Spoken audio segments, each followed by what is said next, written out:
Welcome to the final part of this program series. The video after this one will be my conclusions and opinions about all we've discussed. Hi, I'm Alexandra. Thank you for watching this. In the trailer for the series, I asked, if you were living in a cult, would you know it? As we've explored, there's no aspect of our lives free from psychological manipulation. Today, we're going to take a simplified look at the hierarchical structure of this cult, as well as look at some examples of their language of symbolism. Have you ever wondered why those people in your life you're trying to wake up refuse to hear you? Why don't they just leave, you ask? Because, as I postulated in the trailer, they're in a cult. The Reality Cult International, if you will. A cult based on mind control and psychological manipulation. This world is like being trapped in a cult. Let's define terms so that we're all on the same page. Mind control and brainwashing are interchangeable, while TBMC uses the methods of mind control to create DID and maintain control of the created system of alters or parts. TBMC can be defined as systematic and calculated torture that blocks the subject's capacity for conscious processing. Programming employs suggestion, hypnosis, and/or classical and operant conditioning to implant thoughts, directives, and perceptions in the unconscious mind. The behaviors are implanted in trauma-induced dissociated identities, also called parts or alters, that force the subject to do, feel, think, or perceive things for the purpose of the programmer. The objective is for the subject to follow directives with no conscious awareness, including execution of acts in clear violation of the subject's moral principles, spiritual convictions, and volition.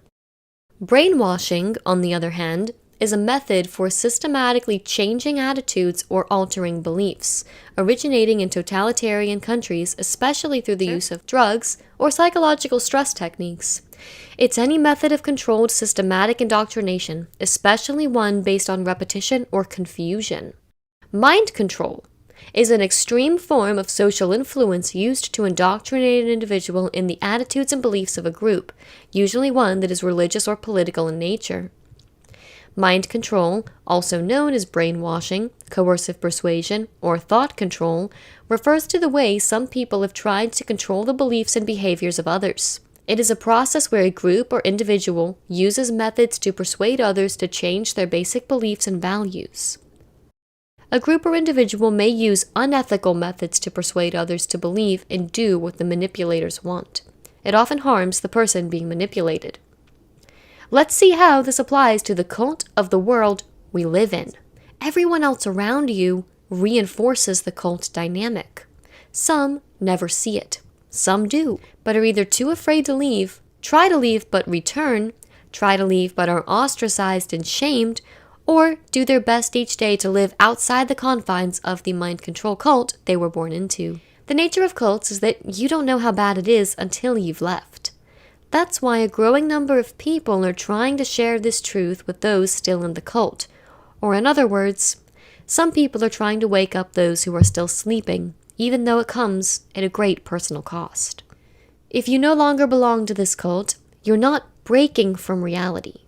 You are breaking from the shared reality, from the cult's version of reality that you've discovered is untrue. The same way you would help someone in a cult is the same thing that helps others who are still living their lives in this worldwide cult. Don't accuse them or tell them to wake up. That will just make them defensive, and it's very rude. You want to create thought-provoking dialogue. Ask well-thought-out questions to stimulate critical thinking skills. The goal of cults in general is to produce people who will carry on the ideology or traditions generationally for various purposes. Their aim is to keep the idea alive. The people are just a means to do that. The way media, Hollywood, and brands have influenced generations and steered us with trends and what is and isn't socially acceptable. It's important to see how the establishment has been controlling humanity through various avenues and tactics. It's not your fault. Now that you know better, you can be on guard. They put so much time and money into making you obey, it's okay to not buy what you're sold. Cults pare down multi-determined reality into an oversimplified version of half-truths and cliches that attempt to explain everything. We see that in media talking points.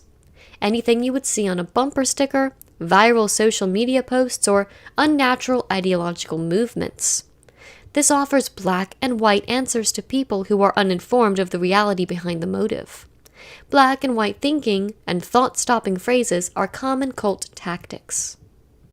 No one alive today experienced what life was like not to be born into this world cult, and consequently, most of society's personality has been created by it, which is what makes breaking free even more difficult.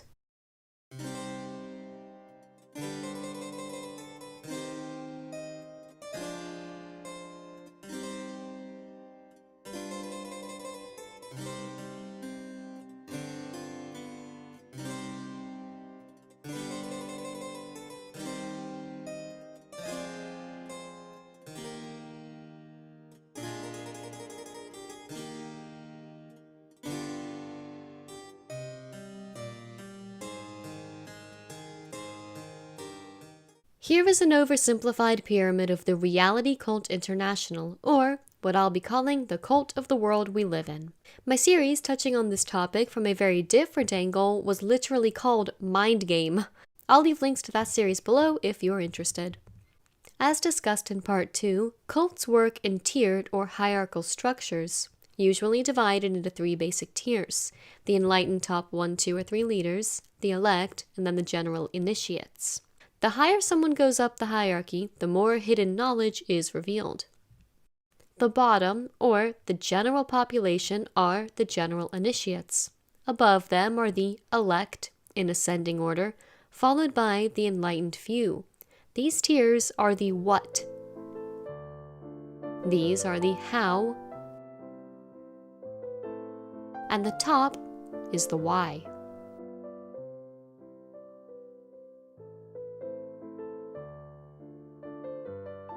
Like this old meme says, you're in this photo and most of you don't like it. We have all been born into this cult. The structure is set up in such a way that physically leaving it is virtually impossible. But when you realize they are controlling you, they lose their power over you. You can decide what you spend money on. You can decide what you and your children choose to consume and support. You can choose to lessen the longitudinal impact of this cult's ideology. You can choose to break free. So you are here. This is our world. Mind control in its various forms is what makes someone act in the best interest of the tiers above, even when it conflicts with their own well-being or beliefs. Tier of influence. Social media, the media, radio, sports, TV, are all trying to manipulate, control, or change your opinion to meet an agenda at any cost. This includes the many types of disinformation agents such as journalists, academia, media, celebrities, and politicians. There are many types of change agents. The 2 most common are listed here. A spoon feeder agent is someone who dribbles out legitimate information. This is often done to build up a person's credentials. Lots of the people who are pretending to expose corruption are spoon feeder agents who provide a little new information, tons of already known secrets, and sprinkle in a measure of disinformation for added fun. Generally, spoon feeders increase their percentage of disinformation once they gain respectability. The spoon feeder agent's entire job or existence is to control the narrative and shape the public's mind on various topics. Agent of influence. These agents can be unwitting, under mind control, or ideologically motivated to use their positions of influence to sway the minds of others. Examples of agents of influence are anchormen on TV, journalists, TV commentators, academics quoted by the media, and some politicians. The Rhodes Scholarship is a front for a secret society in which powerful, intelligent, so-called geniuses are supported just so they can be used.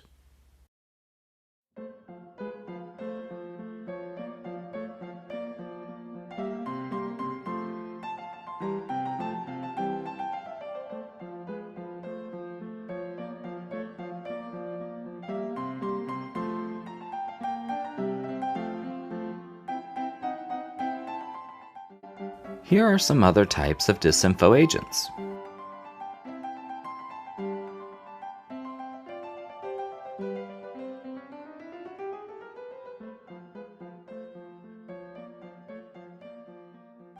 This tier influences people's thoughts and behaviors regarding what is and isn't popular, and decides what's right or wrong, true or not. It doesn't matter what the truth is. It matters what they want you to believe the truth is. Universities fit into this category because there is very little in the way of trade being learned, but more so the ability to shape young people into the same cookie-cutter mold desired for society. A lot of this is accomplished by using the logical fallacy of argumentum ad populum, Latin for appeal to the people, which is a fallacious argument that concludes a proposition must be true because many or most people believe it, often concisely encapsulated as, if many believe so, it is so. This tier shapes people's worldviews, which in turn shapes society. Next are mega corporations, or the tier of possessions. These are monopolies set up to give the illusion of choice. Brands splinter themselves so they seem to be from different companies, when in reality the money goes back to the same few places. Also, this tier monopolizes necessities. No matter what you do without these monopolies, you cannot get it done. Shipping cargo, railroads, building materials, paper products, water, etc. When monetary levels reach a certain height, individuals must be programmed. This is the tier of redistribution of wealth to themselves, or money laundering. These are philanthropists who give donations for a tax break, but the organizations only benefit themselves. This is also the tier where innovations are throttled. For example, medical technology, agricultural advancements, safer and faster transportation, energy grids that are not archaic. Anything that would make life better for us is stopped here. The tier of greed. The next tier up is essentially the engine behind the previous tier. Where does the money come from? Who okays what gets done financially? The world banks. Money makes the world move, and this tier is in control of those movements. The tier of chaos. Above this are governments, all the way from small local governments to large ones of countries, including the UN and other organizations. The trickle-down effect of this tier displays the power of this cult to control the ingredients we listed of a cult and mind control: behavior, information, emotion, and thought control. Give a man a gun and he can rob a bank. Give a man a bank and he can rob the world. If you can control society, you can control these aspects of society. The programming essentially perpetuates itself. Everyone living in this cult reinforces its beliefs the same way cult members are zealots for the cause, creating a new normal or reality for the newer converts. This includes things like financial exploitation, manipulation, or dependence, restrict leisure, entertainment, vacation time, distort information to make it more acceptable, keep members busy so they don't have time to think and investigate, manipulation of memory, possible false memories, make the person feel that problems are always their own fault, never the leader's or the group's fault. Your thoughts, feelings, actions are irrelevant or selfish. Instill black and white thinking. Forbid critical questions about leader, doctrine, or policy allowed. Organize people into us versus them. A lot of abuse tactics are the same as cult tactics, which are the same as the overall reality most of us face: isolation, love bombing, trial bonding, and financial abuse, as well as the blame, name-calling, shame, etc. If you really think about it, I'm sure you can find multiple examples for each of these by means of society at large and the media. The survivor's or victim's brain can actually become addicted to the abuser, and this is the reason it is difficult to leave or why people return. On a small scale, local governments pad the pockets of the leaders without the taxpayers' money going back into the city. People are seen as property. Your usefulness is determined by your ability to create more wealth for them.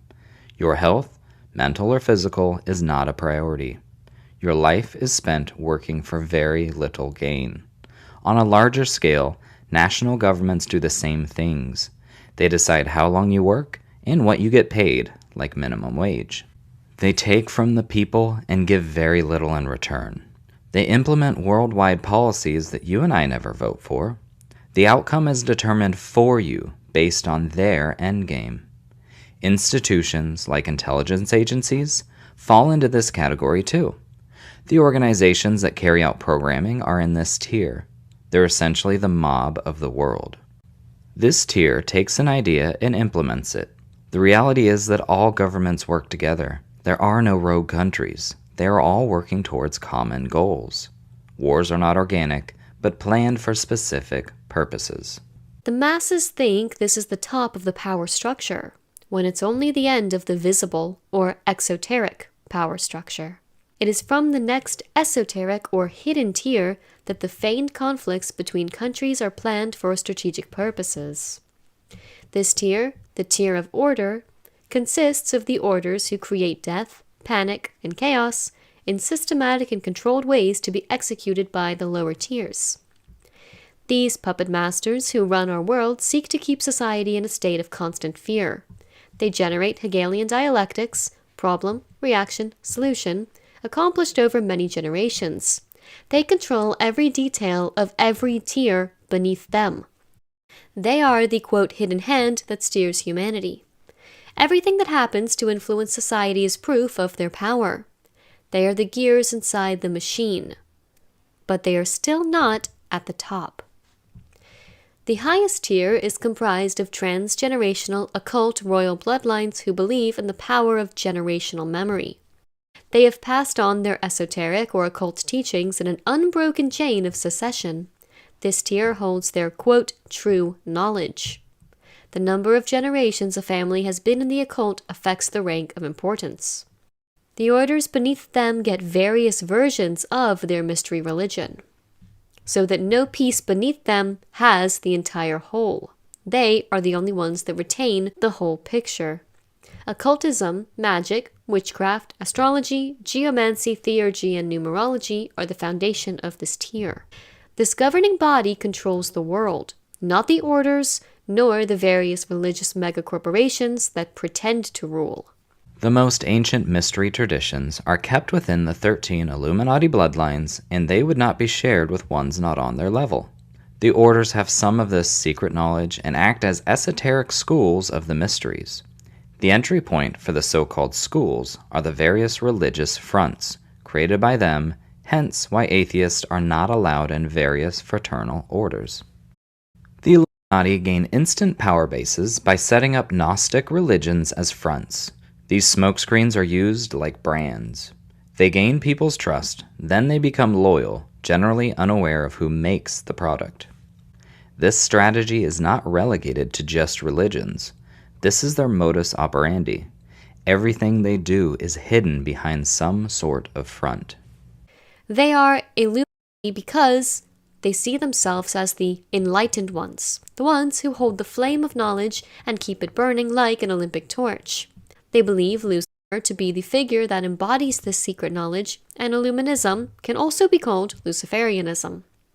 Various sects believe Lucifer to be different things, but they all see him as the pinnacle of wisdom.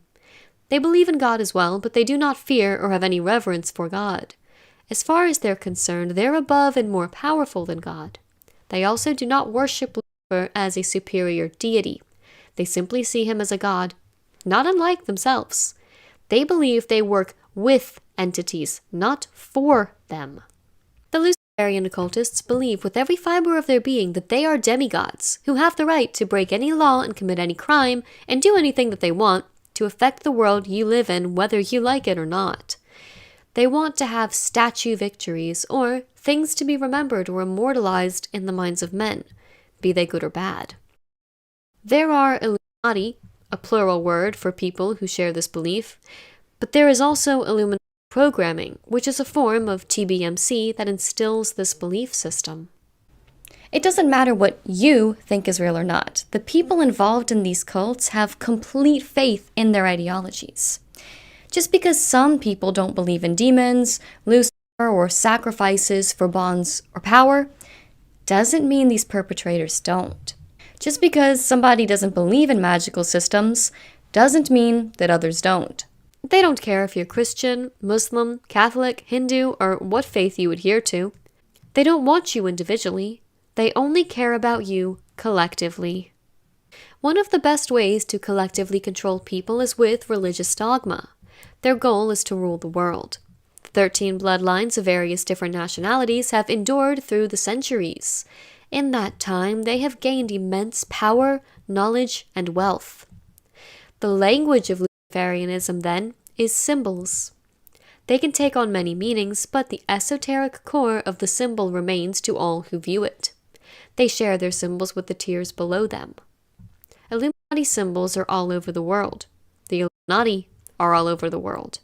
They pass their, quote, secret knowledge of the workings of the mind down, and the result is things like the chainless slaves we discussed previously. No country is immune to the reach of the Illuminati, ritual, or military programming. They are not limited to the United States of America. There are MK Ultra programmed individuals worldwide. The programs go by other names, but they are there. They have their own chosen few over each one of the tiers below them. The tier of architects have a hierarchical structure all their own. Illuminati or illuminated people have enough knowledge to function at the level where they are most useful. There are many tiers to Illuminism. The various factions of Illuminati rule the world as the kingpins. The Illuminati is the overarching conglomeration of the top tier and countless organizations encompassing all world religions and groups. Think politics, finance, porn, drugs, communication, and religion. They are the cherry on top of every sundae. The perceived perfidious nature of some of the countries or organizations is nothing more than them following the commanded direction of this tier, and progressing onto the decided paths of the Hegelian dialectic.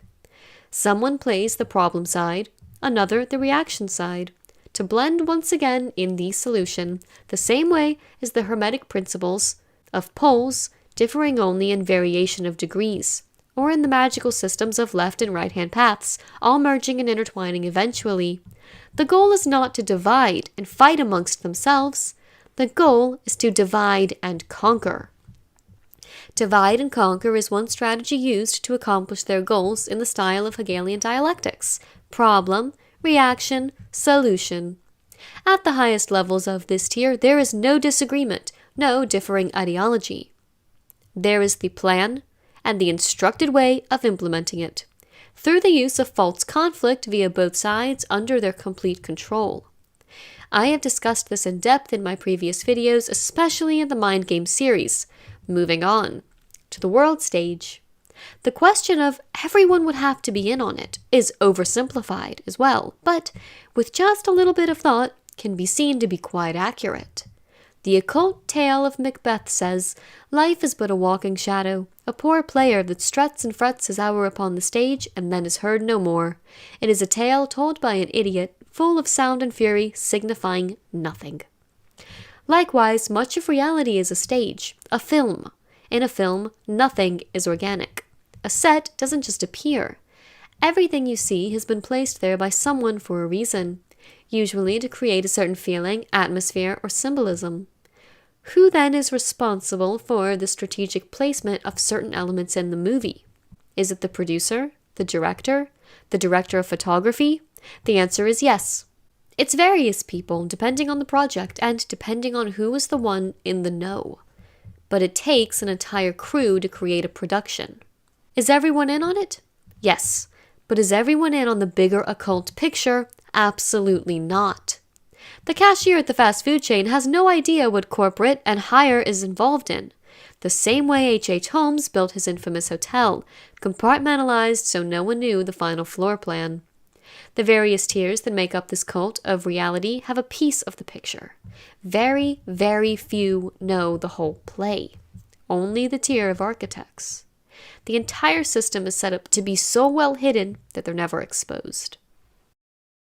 But in a play or a film, it's a story, and there are actors playing their prescribed roles. Those who are aware of this fact are not actors. We're awake and in control of our minds. We will be on guard against the attacks thrown at us every day. I hope you've been able to see that very little in the way of transformational movements is organic. It's a very small group who has shaped and molded society to the way that it is. Technology has expedited this process.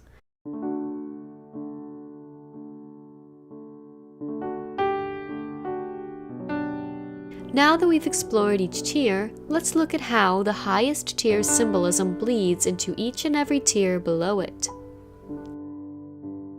Our culture is made up of programming and programming byproducts.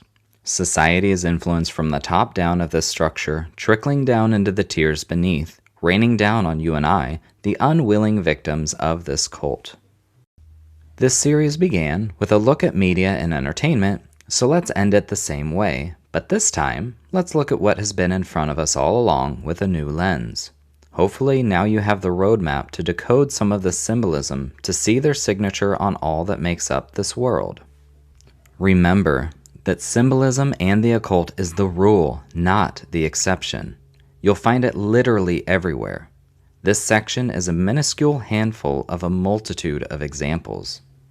Do you think that devil worship is real in Hollywood, like the whole black magic and all that stuff? Symbolism is a language. Entertainment is fluent in it. Byproducts of the programming process are what make up the world of mass media most of us are steeped in. Architecture is also instrumental in symbology, not only in the physical structure, but also the locations chosen to build them. Nothing in architecture or media is superfluous. All of it is deliberately included for a reason. As we discussed, these symbols reinforce the programming undergone by the countless survivors of mind control. The public is mind controlled by these systems as well, in the form of adoration, worship, incorporation of propaganda, and the willingness to spend money to support these villainous institutions. All of which is hidden to be undetectable to those who don't speak the language. Please keep in mind, this is much bigger than just the entertainment industry. This is a worldwide enterprise. The overt symbolism and imagery of Hollywood makes it easy to forget the other real victims are living in the shadows. People are too focused on Hollywood as having the monopoly on chainless slaves. But as this series has shown, these victims can be anyone. Your next-door neighbor, classmate, or child from the seemingly perfect family.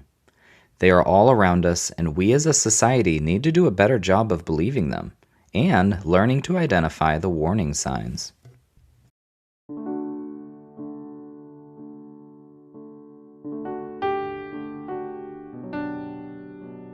This symbolic language is not always in your face like the case with horror movies like Mother or Suspiria or music videos, but rather very subtle. The covert, occult, or malevolent style throws people off by thinking that only very dark-themed things are part of this language when it is literally everywhere. Many aspects of designer programming can be seen in television and movies ranging from all genres and ages. Miraculous, the Tales of Ladybug and Cat Noir depicts dual personalities the same way Hannah Montana does. One side the family and friends know about, but the superhero or superstar side has to remain secret, causing stress and conflict for the character. Butterflies are a popular symbol. But it all makes sense. Gabriel Agreste is a secretive man, and he never leaves his house. And get this, check out his brand's logo. A butterfly?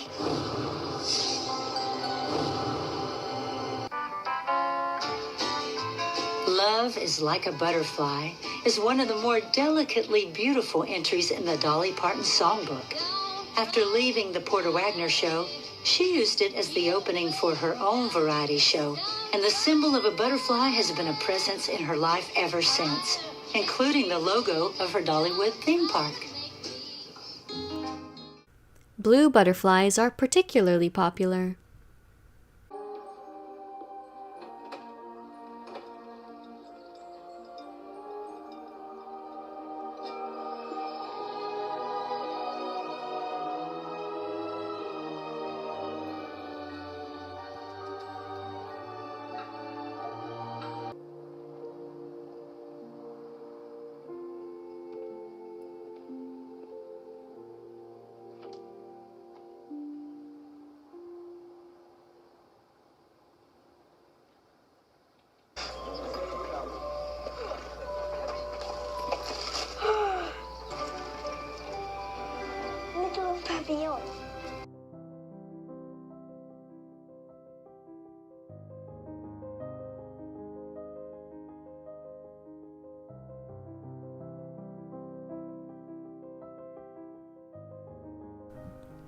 Cats are another concept used, usually in the form of a, quote, spirit guide or familiar, unquote, like the one in Coraline.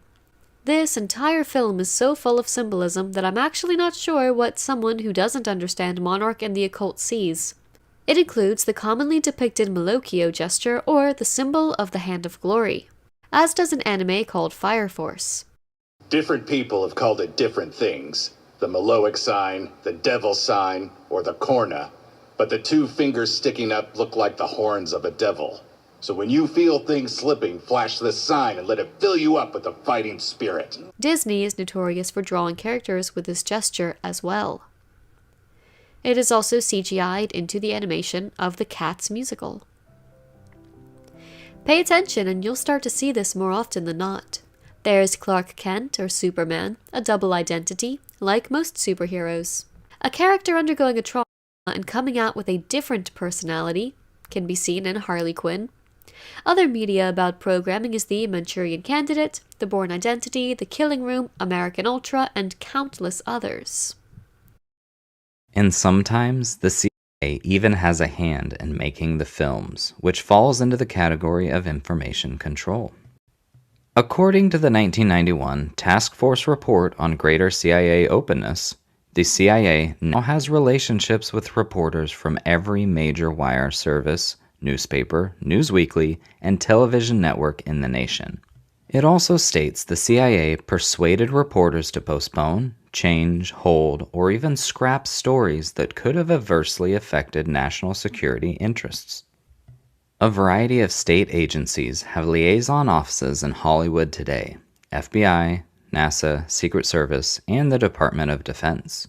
The Pentagon allegedly rewrites scripts to reflect the government in a positive manner in exchange for using their equipment like aircraft carriers and helicopters. Learning to decode or expose the language of the occult means we now notice what we have never noticed before.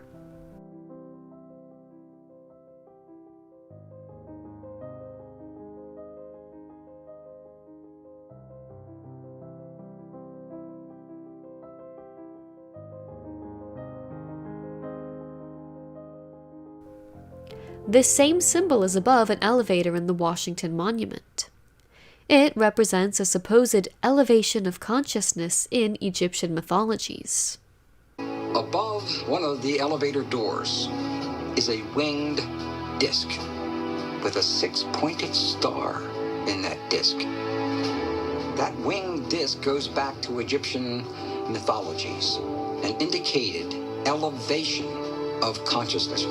Subliminals are no longer hidden. Instead, you can immediately spot them once you've learned this language.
The series, called The Promised Neverland, is just one example of a story based on government programming. The entire premise of this show is about children in an orphanage who discover they're actually in a human farm, and instead of being adopted, they're sold as meat to demons. The higher IQ children get to live longer than others. The show is very heavy on symbolism, like the experimentation rooms, a character called Minerva, and a laboratory called Lambda 7214. Horror films are the most notorious for incorporating themes of programming, whether it be because the subject matter is inherently disturbing or to discredit anyone who talks about these topics. People automatically dismiss them because that's just from a movie or something. Think about how much easier it would be for victims to speak up without this entertainment culture. Saturday Night Live recently had a sketch about how popular murder shows have become. I'm gonna watch a murder show. Not only do these kind of crime shows and podcasts desensitize people to the crimes, this sketch is literally making fun of this fact. But like a drug, once you adjust to a dosage, you need more. The same is true for violence. Once you're accustomed to some form of horror, you seek out more extreme methods to get the same high you once got. The sketch actually mocks this fact. Recently, there was a video made, promoted on YouTube, about a meme that became viral on TikTok and Reddit regarding disturbing films. The video caused people to seek out this material. Google Trends seemed to agree. There was a spike in searching and interest generated after the meme and video were promoted. I want to make this clear. People's death and suffering is not your entertainment. The Saturday Night Live sketch then goes on to do the same with cult shows.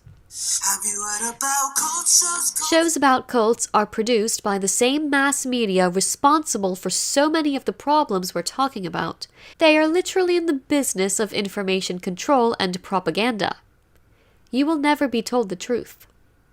I have seen some of these types of shows, and they tell you nothing of significance. If anything, these shows are used to gatekeep information to make the viewer feel like they know about a topic, but are actually more misinformed than before they watched it. These tales of serial killers and cults do nothing but pacify the public. It creates this ceiling of depravity. Wow, this is as bad as it gets, because there's a docuseries on it. This is as horrible as a criminal can be. When in reality, the most depraved criminals are faces the public is generally unaware of. Back to programming imagery. The editing in Carrie is symbolic at the climax of the film when she is completely overwhelmed and at a breaking point. The screen literally splits, depicting, well, a split in personality. She splits, and De Palma splits the screen. And when Carrie's personality splits, and she just looks, it's like the other side takes over. I'm a split personality. Ozzy Osbourne and John Osbourne is two different people. John Osbourne is talking to you now. But if you want to be Ozzy Osbourne, you know, it's like, takes over. Joaquin Phoenix once said, quote, "My significant other is myself right now," which is what happens when you suffer from multiple personality disorder and self-obsession. Phoenix also created a documentary in 2005 called Earthlings about humankind's dependence on animals for economic purposes. According to Live Kindly, quote, "Earthlings is packed with graphic footage of violence against animals, so it can be difficult to watch. At the same time, most will still consider it to be essential viewing for anyone who might use or consume animal products," end quote. Now, I find this logic interesting.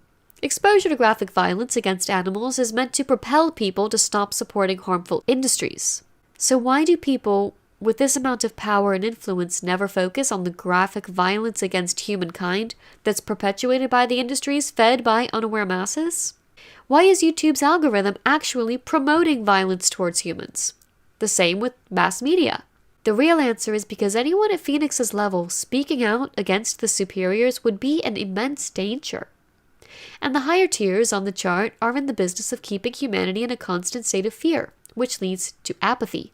Why are these type of graphic videos used to stop violence against animals, but when humans are involved, people watch them as some form of entertainment? Horror movies are to the film industry what heavy metal music is to music. Many people make the mistake of believing that by avoiding these genres, they're safer, or their children are safer. This is not true. Occult imagery is ingrained in programming and in most media. It is the backbone for a lot of stories being told in genres you would never expect. Here are two examples. Pee-wee's Big Adventure. Everyone knows Pee-wee's Playhouse was a little out there, but the movie was not based on some wacky characters or odd humor.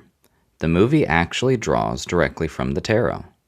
The 1985 movie, directed by Tim Burton, is an occult ritual that follows the major arcana of the tarot card for card.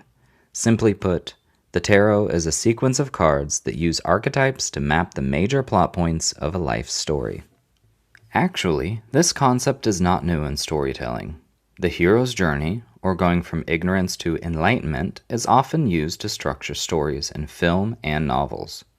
Joseph Campbell outlines this in his book, The Hero with 1,000 Faces. Thor and Jane Eyre are two such examples. The other example is that Scooby-Doo is based on Kabbalistic pathworking. The characters represent a group of symbolic seekers on a Kabbalistic path. Their names and colors correspond to archetypal symbols and specific sephirot. Fred corresponds to fire, Daphne water, Velma air, and Shaggy earth. Each episode is based on the symbol-heavy gang being diverted from their path by some evildoer where they are split up, then use their prescribed powers, such as a flashlight or glasses, to piece together the greater reality and then reunite. Christian music is another example of a money-making industry that uses occult and programming symbolism in its lyrics and videos. Do not make the mistake of assuming this industry is not very much a part of the world. Just because you may not recognize something as being occult doesn't mean their words and symbolism is not intentional. After all, the best place to hide is in plain sight. Ask yourself why the Grammys has a category for Best Contemporary Christian Music. And the Grammy goes to Kanye West. Why do the popular Christian bands collaborate with such worldly occultists? Happy Mother's Day to my godmother, Dolly Parton, and to my mom, too. One example is the song Amen by King and Country. It was written by all of these people. However, Ryan Busby is listed as a writer. Busby was a prolific songwriter for pop and country superstars such as Keith Urban, Katy Perry, Shakira, and the Backstreet Boys. Here are some of the lyrics to Amen with two symbolic occult phrases. Caterpillar to a butterfly, and then from dark to light. The first being a programming phrase and the second being a very popular phrase in Freemasonry. Just because a song is considered to be in the Christian music genre does not mean it honors God. 9 out of 10 times it's all about the money, or the reinforcement of programming. My point is not to take in any media passively. Another example is the network TLC, which is generally thought to promote shows that appear to be family-friendly or more wholesome compared to other networks. But some of their alumni have turned out to be very bad people indeed, who are part of cults, for lack of a better word. Their television programming tends to follow a pattern, whether it's in the title or not. One particular bit of information I found interesting was on the show The Blended Bunch that follows a blended family. The wife's first husband died of cancer. His obituary shows he pursued a career teaching seminary for the LDS Church. And this is his gravestone. Back to my main point of being aware of what you're consuming or allowing your children to watch. I'm not saying that all of the artists or all of the people involved here are bad people, but when something is put in front of the public to be consumed by the masses over something else, there's usually a reason, an agenda, or a connection. Be aware of what you hear and see.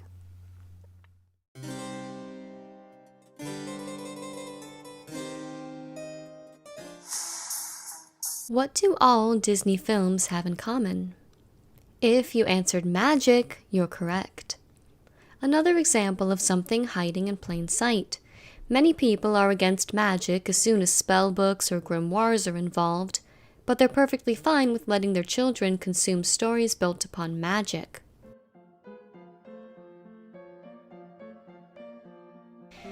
No one has sold the world magic better than Disney.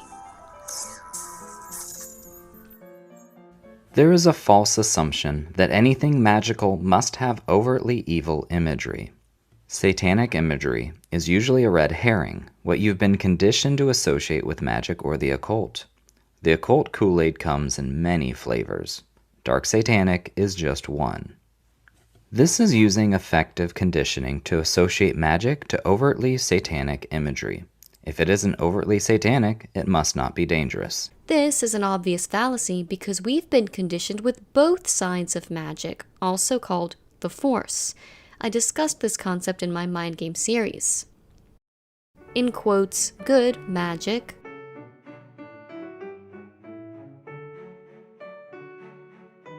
always defeats the quote, bad magic in these stories. Kris Jenner endorsed ritual manifestation candles at one point in her career. Like a prescription for your soul. Right. Which brings me to my next question. Sure. Each person is different. Right. Each wish is different. Right. So how does Wicks of Wisdom work for everybody and all their different requests? And of course, Gwyneth Paltrow's lifestyle brand Goop, with its talk of things like shamanic energy medicine. Every indigenous culture has some form of witchcraft. Its many forms pervade media, and if you only know to look for pentagrams, you'll miss the pentacles.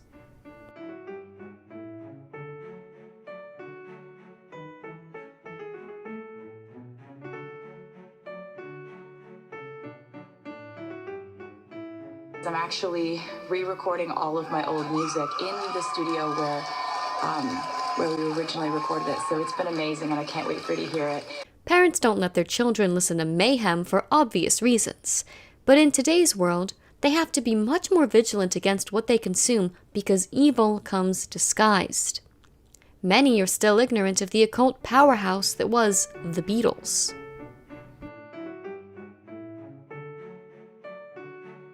This info might seem so foreign, so out of the ordinary that you feel powerless against it. What can we do? Well, if we look at the previous example, animal cruelty, your money matters. After learning of the horrors of circuses and the fur industry, consumers withdrew their wallets and the industry suffered, or ceased altogether. Don't underestimate the power of one person. How do you change the world? By informing the people around you. Whenever anyone stands for justice, for the oppressed, and with the oppressed, there's hope. Not a whole lot in entertainment strays from its occult roots. The entertainment industry is used to reinforce mind control in people who have designer programming, as well as to expose the general population to the same symbolism, aware or not, in a way that will numb the masses and discredit any criticism of the elite who control the media and information released for the consumption of the public. Again, a similar scenario to the information control of a cult. There is a connection that runs through many secret societies. The connections are the symbols each society uses. Symbols are so powerful because they are not concrete, they represent entire ideas, secret knowledge, and countless other things in a way no other medium can. The same way, media and imagery is so powerful because it's not about the literal what is happening. It's about the essence of what's happening. What lesson is being taught? What is the meaning behind the action? The Disney movie Zombies 2 has a song that has lyrics such as, "Feeling lost on the inside, while the outside's cool and collected. Thought I knew me the whole time, but the truth is so unexpected." And, "I know I got the best of me, but where's the rest of me? Been looking for the missing piece, 'cause I'm missing me." Notice the whole upside-down world imagery, the doorways, hallways, spiral doorknob, the list goes on. 13, a highly symbolic film from 2003 is about troubled teens. It was Evan Rachel Wood's breakout role when she was just 14 years old. But the lyrics to a song called Lemon on the soundtrack have more symbolism of a monarch victim than I will share here, but you can listen to the song if you like. It's linked below. Then there's the entire K-pop industry, which reeks of monarch symbolism. Katy Perry's first album was a self-titled gospel album called Katy Hudson, her birth name. Notice the one-eye imagery. Most of these ultra-famous types have the telltale signs of monarch slaves. I'm sure everyone watching this can think of unique examples. One-eyed symbolism is abundant in the occult, but why? Well, one phrase from the 1500s goes, "In the land of the blind, the one-eyed man is king." However, a similar phrase originating much earlier in the 4th and 5th century AD appears in the Genesis Rabbah. In the Street of the Blind, the one-eyed man is called the guiding light. The land of the blind refers to people who walk around deaf and blind to the actions of the tier of architects. If you're sick of seeing their symbolism flaunted in your faces, congratulations, you're not one of the blind. Marilyn Manson, Jim Morrison, Mick Jagger, Courtney Love, and many others had fathers working in intelligence in various agencies like MI6 and the CIA.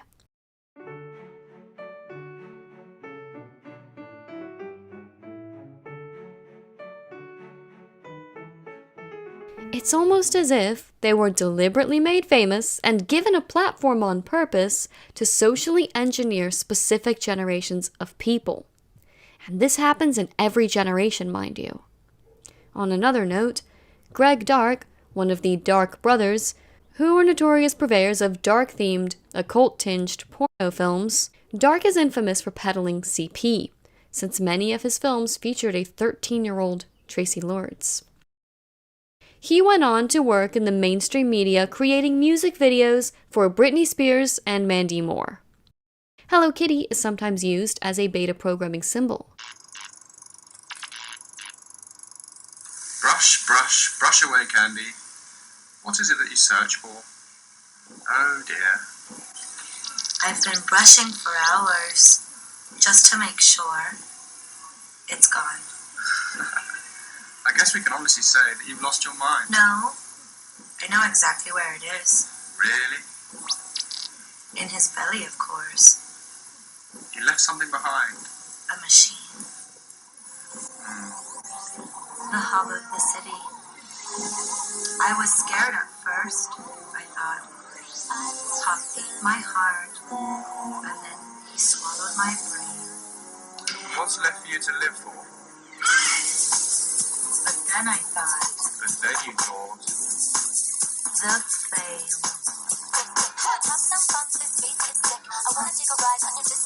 I was the flame, the flame. This can be seen in a bizarre 2009 MAC Cosmetics and Hello Kitty collab ad depicting beta programming, incorporating elements of Alice in Wonderland, The Wizard of Oz, and BDSM. Controversy has recently surrounded Armie Hammer, whose ex-girlfriend Paige Lawrence recently claimed he branded her and talked of cannibalism, as well as introducing her to what he called BDSM, which was used as a smokescreen to abuse her. As mentioned in part 1, when something is destigmatized, it's harder for it to be seen as such again. The push to normalize alternative sexual lifestyles has been popularized in the last few years. The most obvious mainstream example would be 50 Shades of Grey normalizing BDSM, but things like Game of Thrones and Bridgerton have also worked to push the envelope to normalize vaudeville-style cinema in the accepted mainstream. There's another darker side to all of this. Abuse is disguised as BDSM to victims. Remember that beta programming is sexual programming. The answer is yes to, is a specific genre of porn, like BDSM, a part of beta programming? Underground or extreme porn and philias is connected to programming and is an entire underworld none of us want to admit exists. The sad reality is, it does, and many victims are trapped in that life. Speaking of beta, let's look at entertainer Lady Gaga. Her body of work is just a lexicon of programming symbolism, such as the song called Red and Blue, which are symbolic colors and Freemasonry, off of her album when she still went by her real name, Stefani Germanotta.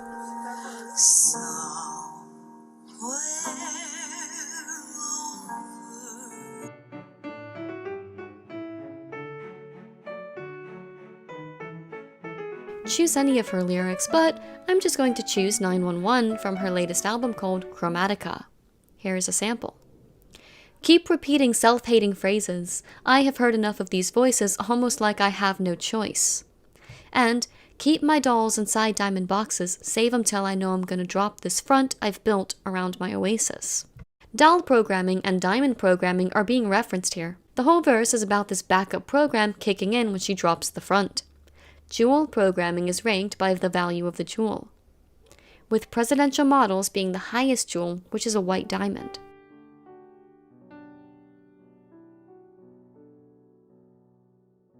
Consider Lady Gaga's childhood home.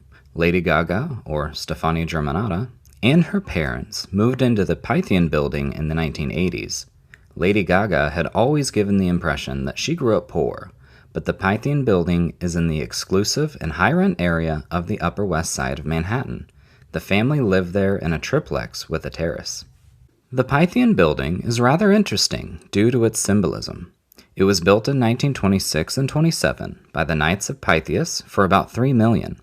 The architect, Thomas Lamb, was well known for designing movie theaters in Hollywood as well as Broadway theaters. Like other secret societies, the Knights of Pythias was organized around mystic rituals and included ceremonial props and costumes. Local units were called castles, a term later changed to subordinate lodges, and members, depending on rank, were pages, esquires, and knights.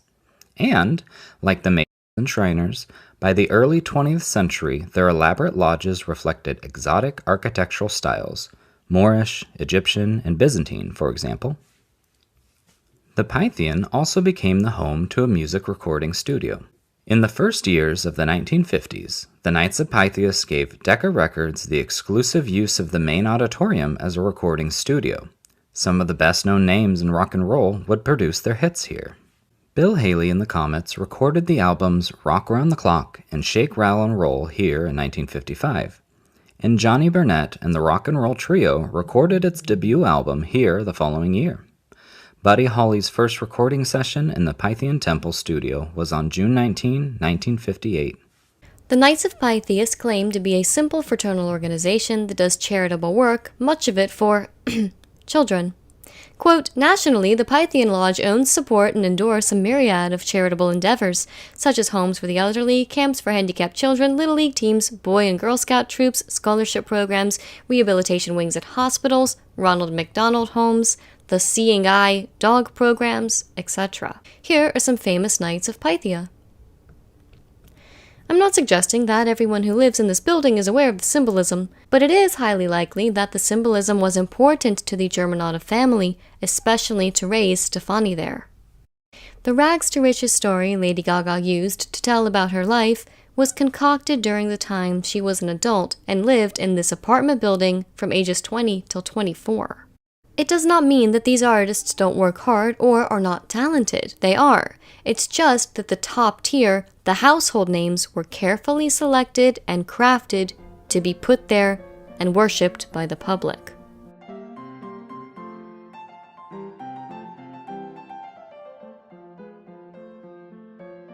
When I was younger, I loved watching TV, and I loved all those like Nickelodeon shows, like all of that, and Sabrina the Teenage Witch, and I'm like, I want to be on TV, and I was 9, and my mom was like, that is definitely not happening. Right. And so she let me go on one audition to be like, okay, she'll get rejected, and then, she'll be over it.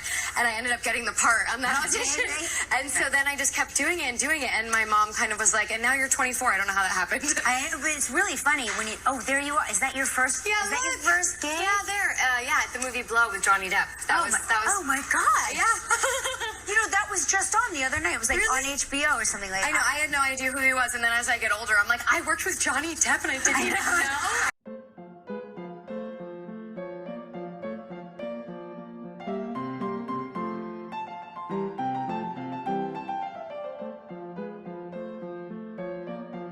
Celebrity worship. We've been programmed for years to not think of it that way, but that's exactly what it is. The celebrities we see were not born this way, as in, born with immense talent that propelled them to stardom. Instead, most of them have connections or family ties to transgenerational powers that you and I do not. Elle is actually the direct descendant of King Edward III and maybe even a very distant cousin of Kate Middleton. Wow. The band Weezer put it best with their hit from 2005, Beverly Hills, about wanting to be a celebrity. The truth is, I don't stand a chance. It's something that you're born into, and I just don't belong. By now, you should realize how awful it is to be born into these occult circles, and how blessed you are not to have experienced what most of them have.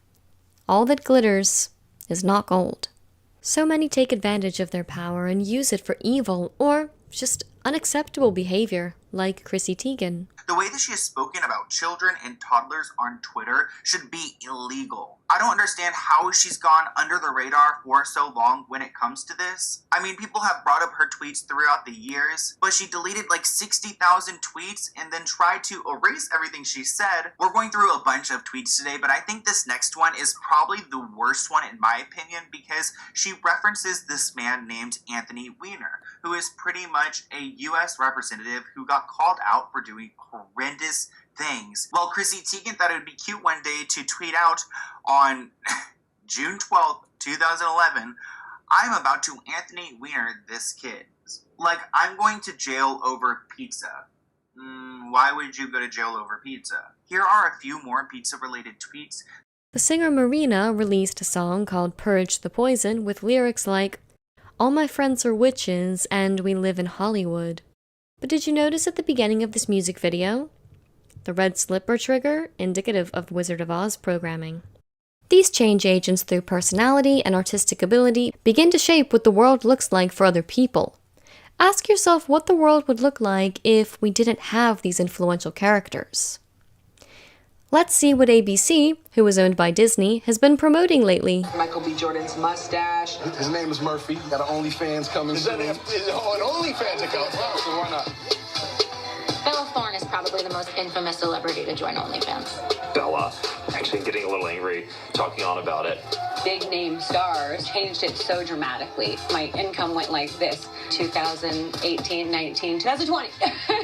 The site, which started in 2016, has seen a rapid rise, with 500,000 new users now joining daily. It has over 100 million users and over 1 million creators. OnlyFans has really boomed during the pandemic. I think people are staying at home more and they're bored and they're needing more entertainment. People are also needing additional sources of income. And so both of those forces have converged kind of on OnlyFans. New York Times reporter Jillian Friedman recently chronicled the growing number of women joining OnlyFans during the COVID crisis. Excuse me, I have an announcement. Bella Thorne is now on OnlyFans, and she's already crashed the site. The former Disney star has become the latest celebrity to join the racy subscription site OnlyFans. Bella Thorne was on the Disney Channel show Shake It Up, which aired from 2010 to 2013. Bella now has her own makeup line of astrological-themed eyeshadow and cheetah print lipstick. Bella's over-sexualized behavior is dismissed by saying, well, that's just her personality. And that may be true, but I believe Bella was a victim of programming like so many others. Here is a clue.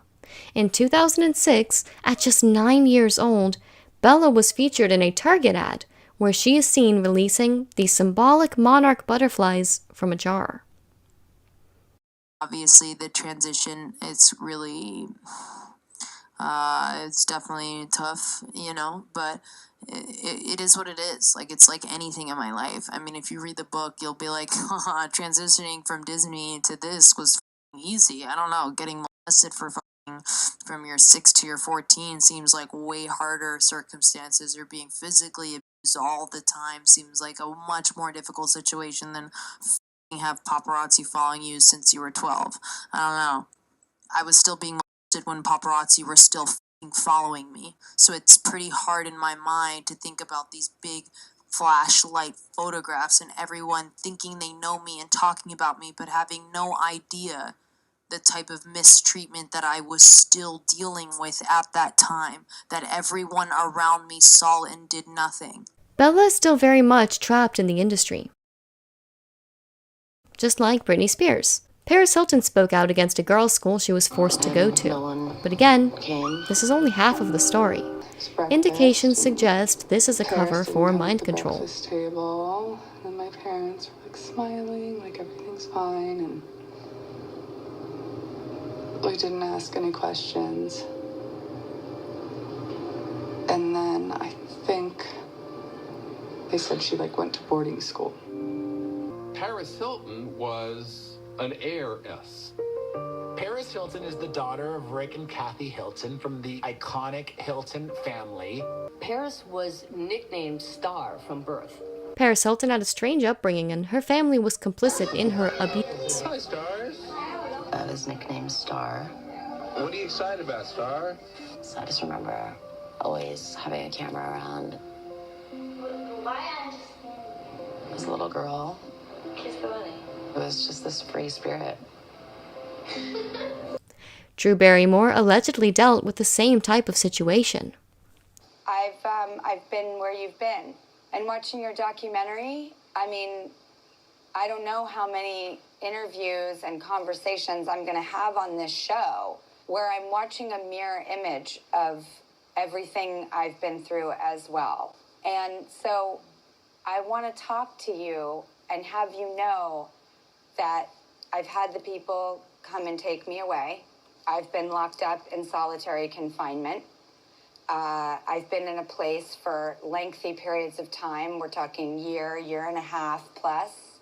I haven't seen a kind of story like this really reflected out there very often. Mariah Carey's sister has made these claims.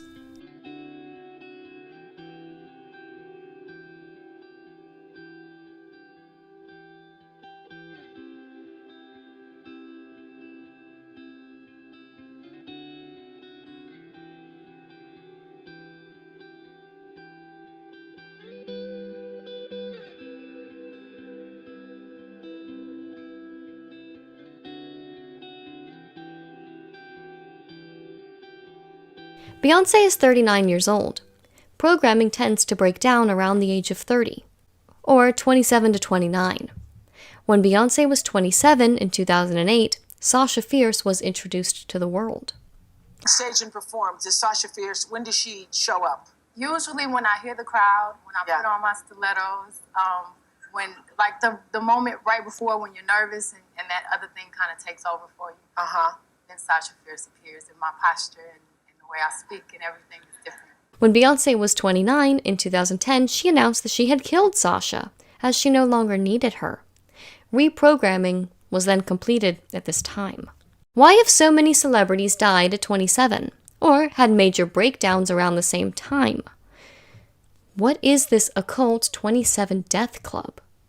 It has to do with the Saturn return phenomenon in the belief system called horoscopic astrology, where Saturn allegedly returns to the exact same spot in the sky as the day someone is born, which takes allegedly 29 and a half years. According to this belief, a person enters the Saturn return phase at the age of 27. This time is the transition from youth to maturity, because Saturn or Kronos is believed to govern time. So according to this belief, everyone would have their own Saturn return at ages 27 to 29. Death programming in some subjects occurs at this orbit. It is literally genetically written into them by an occult programmer. The brain and body connection regarding what is done to the subject in trauma programming cannot be understated. Inspired by John Wayne Gacy, according to Stephen King's novel It, Pennywise the clown wakes up every 27 years. This book was first adapted for the screen in 1990, and the new adaptation was released 27 years later. Bill Skarsgård, who played Pennywise, was 27 years old during filming. What's passed off as passive entertainment is based on some real horrors occurring daily. All of this is done on purpose, of course. The best place to keep a secret is right in front of you, especially when they know you don't have the tools or the care to learn what they mean. Untangling valid information from what seems like so much disinformation is a task that they know most will never attempt. Magic and demonology also figure heavily into pop culture, as evidenced in the popular game called Genshin Impact. Fans have already noticed a lot of lore details in Genshin Impact that we're sure the developers at MiHoYo were trying to keep hidden, but a discovery that has gigantic lore implications is that all the archons in the game discovered so far have ties to demonology. In particular, they're connected to the 72 demons named in the Ars Goetia, a mysterious grimoire on demonology found in the 17th century, also called the Lesser Key of Solomon. Now 2 is odd, but 3 makes a pattern, and there's only one other name in the game that relates back to this scripture, and it's Paimon. Of course, instead of being some sort of fearsome demon, they make it look like this cute little character. This is an example of when I said that not everything that is demonic in nature looks demonic in nature. Paimon makes another appearance in the horror film Hereditary.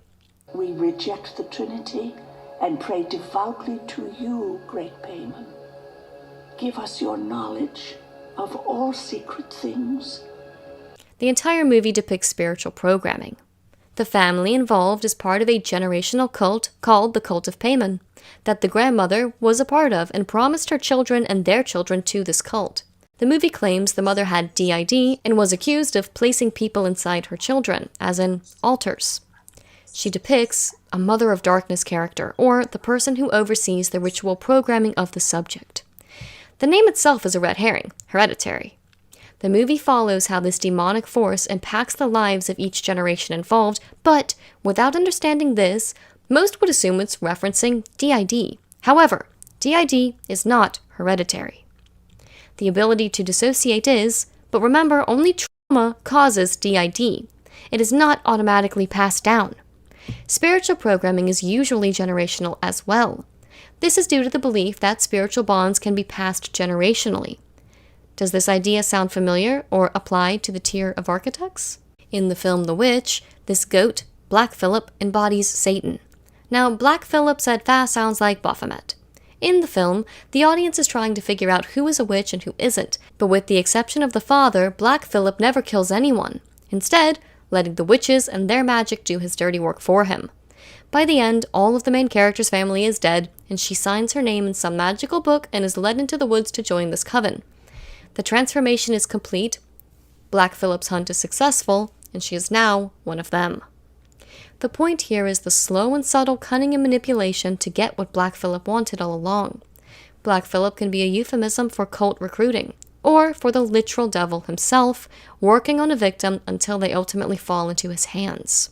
That's why in our real world you must be aware of the goal, the bigger picture, the meaning behind the action. You cannot consume media passively, especially if you're not aware that it does affect you. Exchange the word entertainment for entrainment. Entrainment, that's outcome is programming. In our modern world, the programs you watch end up programming you. Grooming is the most overlooked tactic when it comes to cult recruiting. The media grooms the public into compliance. All of this begs the question, how do these filmmakers and media giants know the subtle imagery, hints, and clues of designer programming? The overwhelming lexicon of examples spanning the gamut of genres and mediums acts as incontestable proof of what survivors of designer programming have revealed. What we're discussing can be boiled down to one word: deception.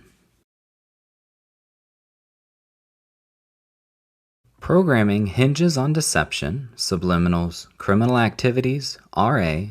Everything hinges on the public being unaware of its existence. Concealment and deflection, sleight of hand tricks. A quote from Lewis Carroll's Through the Looking Glass explains this concept. If I had a world of my own, everything would be nonsense. Nothing would be what it is, because everything would be what it isn't. And contrariwise, what is, it wouldn't be. And what it wouldn't be, it would, you see?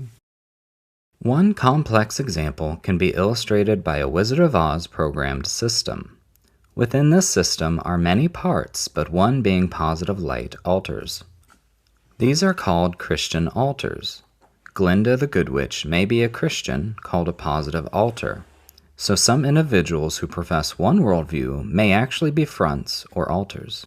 The same way there is malevolent-looking magic and benevolent-looking magic, there are benevolent-looking programs. There is always a light to the dark. Programming is not all Delta assassins. Remember Chi programming? The programming reassembles a packaged ideology or religious belief. How is this useful? It can easily snap a subject into being useful to an overall agenda.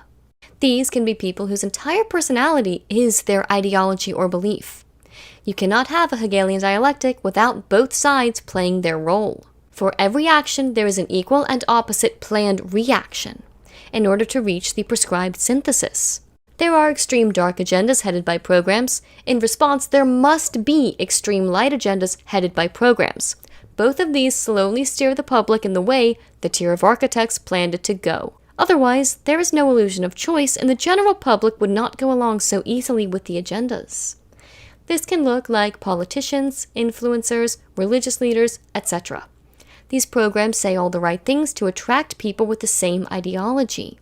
But it doesn't mean it's organic or that that person necessarily even believes it deep down. Actions speak much louder than words. People can say anything. Pay attention to what they do and who speaks highly of them, what positions they hold. Very few things or people are as they seem.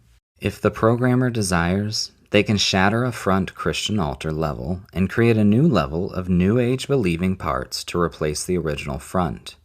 The abuse can be done by the subject themselves to themselves, because programming parts are given the ability to pull up horrific memories via codes. Those traumatic memories, which shattered the mind the first time, are still capable of doing it again when they are released. In other words, a subject can have profound worldview shifts at the mercy of their programming. That's why it's so important to not follow humans or put your faith in them. Most of them have strings attached, leading to the fingers of our enemy. The goal is always power. Financial power, political power, power over land, air, seas, the world. To retain this power, the government must be able to control people. To gain control over people, many methods are used. People are seeing, but not enough are realizing or understanding. They use fear, lust, greed, belief systems, poverty, and deception, which keep people divided. That allows government institutions to have the power and control. If we consider the Hegelian dialectics employed to steer and shape humanity, it would look like a herding dog steering a flock where the leader of each tier wants it to go. When the pack has moved, another will come to steer it again, and eventually end up where it was planned to be put all along. If you don't control the problem, you can't control the solution. Controlled and programmed individuals are necessary to continue this world cult running. Here are some examples of where programmed individuals can be found. Sports examples: pro football and basketball, college basketball, baseball, Olympians retired and active, soccer, golf, tennis, and other miscellaneous sports, announcers, analysts, studio hosts, and more.